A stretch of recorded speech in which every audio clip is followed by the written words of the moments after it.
Pourquoi la femme doit se couvrir la tête lorsqu'elle prie et pas les hommes?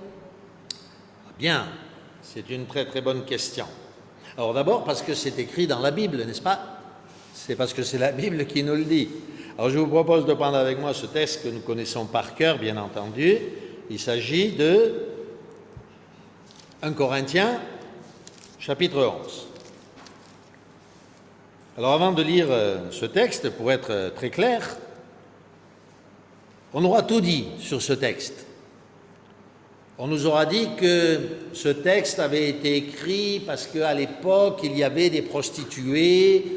On nous a dit que l'apôtre Paul était misogyne et qu'il n'aimait pas les femmes et que c'est la raison, que c'était un homme dur, oubliant bien entendu que si la Bible est inspirée, eh bien, ça veut dire que ce texte vient du Saint-Esprit et qu'en conséquence, ce n'est pas l'apôtre Paul qui l'a dit, mais c'est notre Seigneur Jésus-Christ lui-même. Alors lisons un peu ce récit. Et moi d'ailleurs, je me pose souvent la question, pourquoi ces chrétiens qui raisonnent comme cela en disant que la femme ne devrait pas se couvrir la tête n'ont pas arraché la page de leur Bible? Parce que moi, si j'avais quelque chose qui n'est plus valable aujourd'hui dans ma Bible, il est évident que j'aurais voulu immédiatement le supprimer. Parce que notre Bible doit rester vivante, elle est vivante.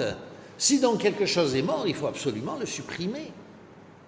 Mais que dit en réalité le Saint-Esprit? Nous allons le lire ensemble. Il est dit à partir du verset 3. Je veux cependant que vous le sachiez. L'origine de tout homme, c'est le Christ. L'origine de la femme, c'est l'homme. Et l'origine du Christ, c'est Dieu. Non pas le chef, comme il est écrit dans certaines versions, non, non. Le principe qui signifie non pas chef, mais origine. Tout homme qui prie ou prophétise ayant les cheveux longs fait affront à sa tête. Oui, mais alors moi, je ne comprends pas. Pourquoi ces gens qui veulent tellement défendre la tête découverte de la femme ne défendent pas de la même manière le fait que les hommes se découvrent la tête? Pourquoi personne ne se bat pour que l'homme se couvre la tête?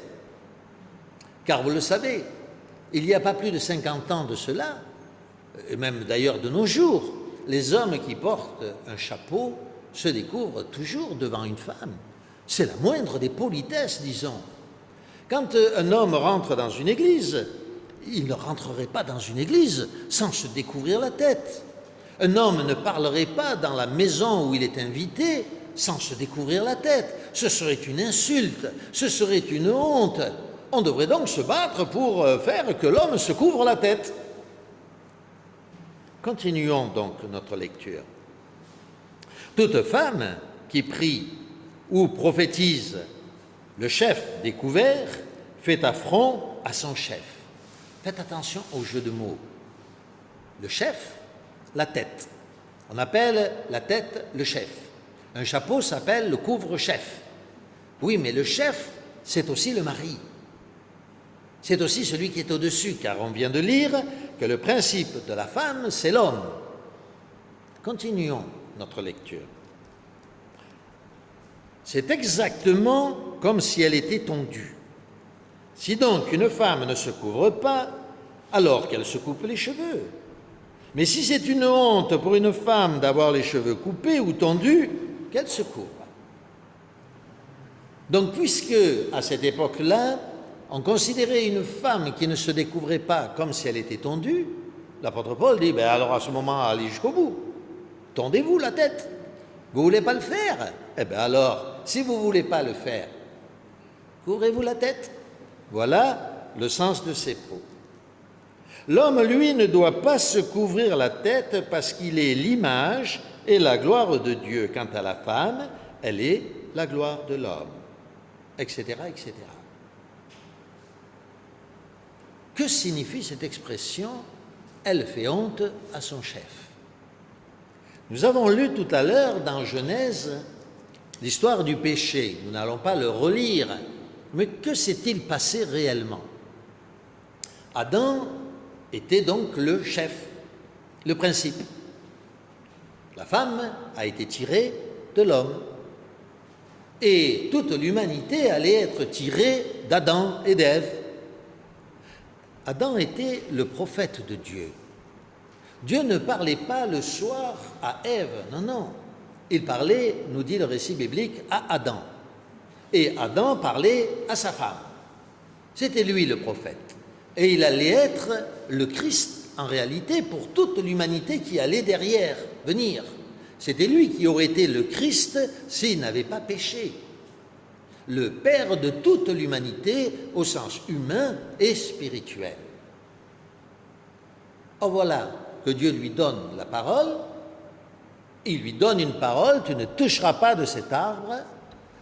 Adam donne la parole à sa femme. Et que fait la femme? Elle usurpe l'autorité de son mari. C'est une usurpation d'autorité. Le mari, lui, au lieu d'être un homme fort et puissant, se met à la place de la femme, il obéit à sa femme, et la femme qui aurait dû être soumise à l'homme s'élève au-dessus de l'homme et au-dessus du prophète. Comme on dit aujourd'hui, elle a mis les pantalons. Elle s'est découvert la tête, comme un homme.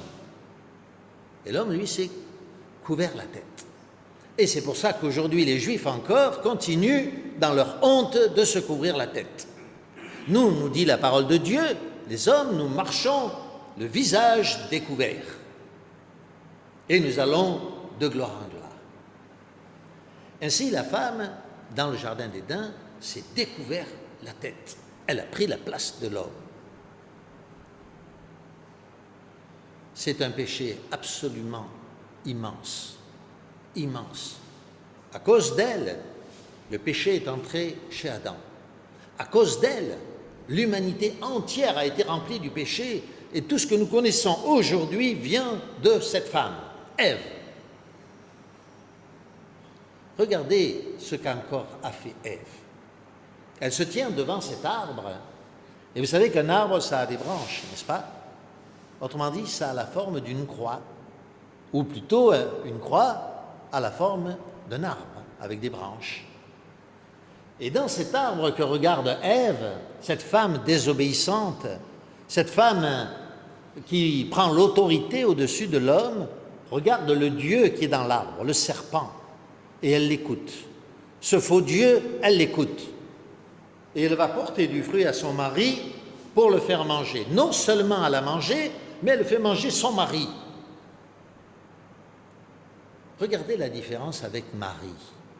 Marie, elle, se tient devant la croix. Sur cette croix, sur cet arbre, l'arbre de vie, vous le savez, la croix est le symbole de l'arbre de vie, elle est là, et elle regarde le Dieu qui est dans cet arbre, le vrai Dieu, et elle écoute sa parole, et elle obéit à cette parole. Et Marie se couvre la tête, en signe d'humilité. Non, je ne suis pas comme Ève. Non, non, je ne prends pas autorité sur mon époux, car elle est membre de l'Église, et donc elle est épouse en même temps qu'elle est mère de celui qui est sur cette croix. Vous me suivez? Marie, elle, se couvre la tête. Elle obéit à son chef. Elle est soumise à son chef. La différence est fondamentale. Elle crève les yeux. Toutes ces femmes qui évangélisent aujourd'hui du haut des pupitres, qui enseignent les hommes, qui prennent autorité sur les hommes, alors que la parole de Dieu nous dit « Je ne permets pas à la femme de prendre autorité sur l'homme », sont des Èves modernes.